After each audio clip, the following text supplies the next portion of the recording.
Hi, I'm Chandra, and I am a caregiver, and I've been a caregiver for probably 7 years now. Actually completed my most recent report, and I wanted to come on today to kind of talk about 5 questions you can ask yourself to determine if your loved one actually needs a guardian or conservator.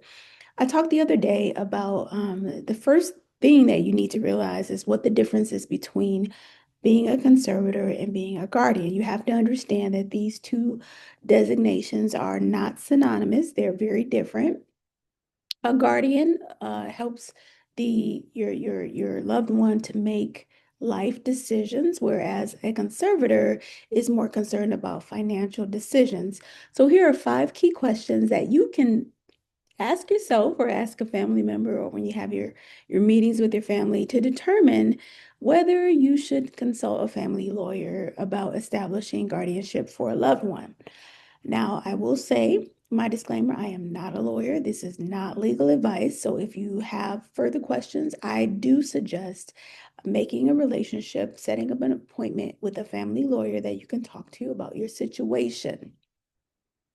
So let's get into it. 5 questions that you should be asking yourself to see if your loved one actually needs to have a guardian to help with their life decisions. Number one, is my loved one no longer able to make safe or informed decisions about their health, their finances, or their daily life?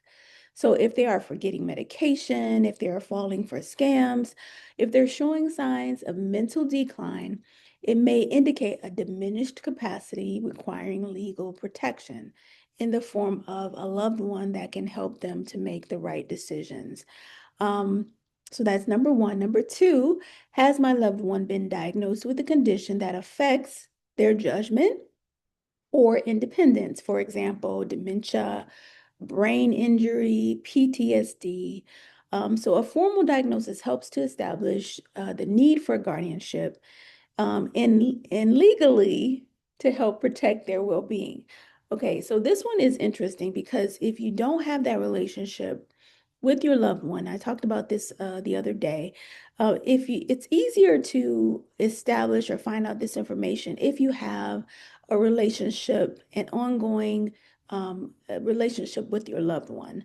If you have that communication, you guys are still communicating, you're talking, they've been in your life, it's easier. But if you are, or if you find yourself in the situation where maybe you didn't grow up with your parents, maybe they weren't necessarily in your daily life helping you to grow up.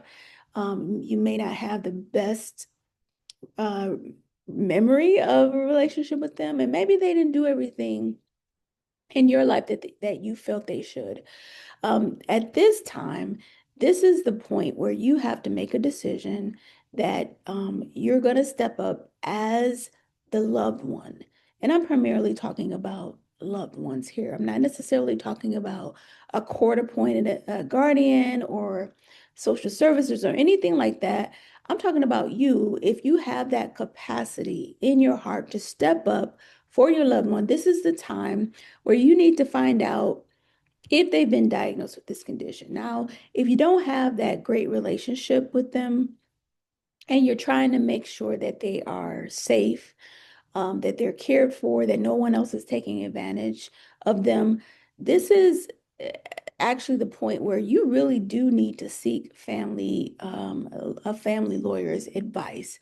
Okay, because if your guardian, I mean, if your loved one is contesting this guardianship, meaning they don't want this, but you know it's in their best interest to have someone to come in to help with these decisions, you may need to have the court order an examination on your loved one. Okay, this is a touchy situation.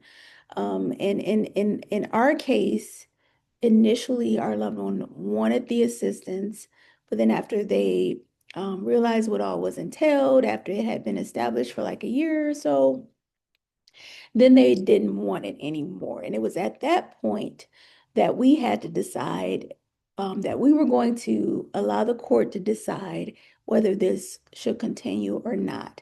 Okay, so number two, again, you want to see if your loved one has been diagnosed with a condition that affects their judgment or independence, okay?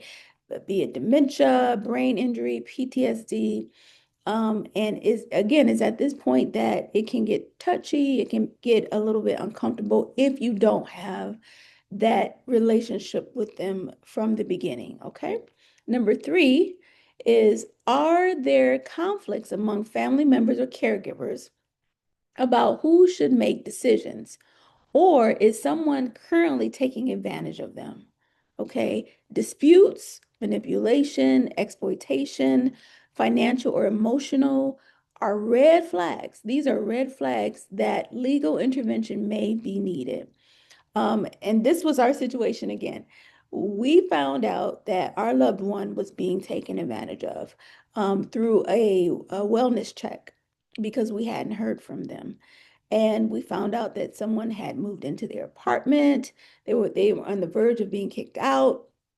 And so we knew that this person needed to be removed from their life. And we also knew that because our loved one had made this decision, that maybe they weren't necessarily operating in full capacity. And long story short, it didn't end up that, yes, they were not operating at full capacity and they actually did need our assistance. Number four, has my loved one failed to complete or update critical legal documents like a power of attorney, a living will, or healthcare directive? Without these in place, guardianship may be the only legal path to ensure that decisions are made in their best interest.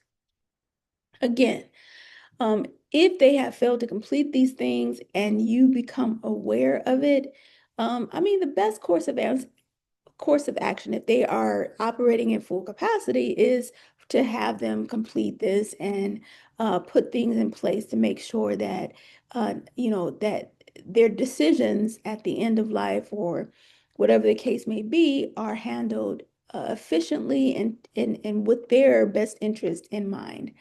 But if they haven't, then this is the moment that you need to step up and take it and make sure that you're able to put these things in place for them. And then finally, number five, are there urgent risks such as unpaid bills, missed medical care, unsafe living conditions, or aggressive behavior that put them or others in danger? Immediate threats to safety or well-being often warrant legal guidance and possibly emergency guardianship proceedings. Okay, again, like I feel like all these questions were things that we didn't necessarily have in writing, like we didn't have these written out on paper, but because were observing some things that were happening, we knew that they needed to have someone to help make life decisions.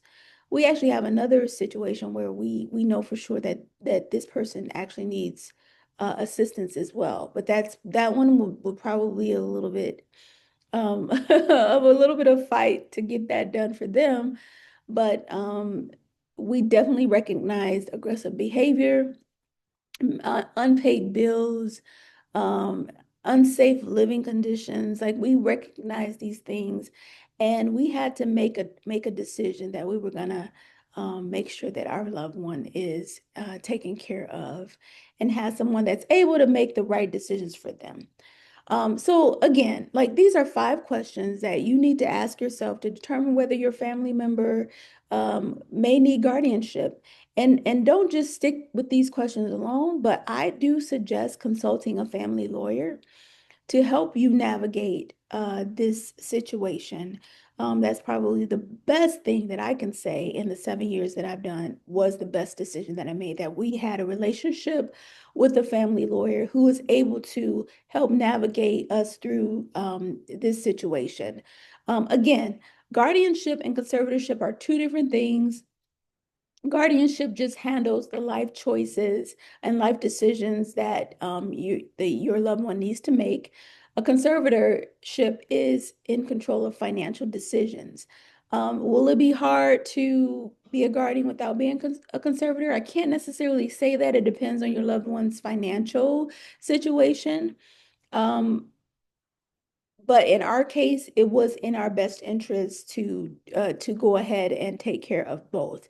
And so far, 7 years later, it doesn't get easier emotionally, but it has gotten easier with regards to the process. Okay. Because every year we have to submit paperwork to the court because this is official. This is not your family coming together and say, you take over or you take over. This is actually you're designated and made the guardian through the courts. So again, I'm Chandra Lake.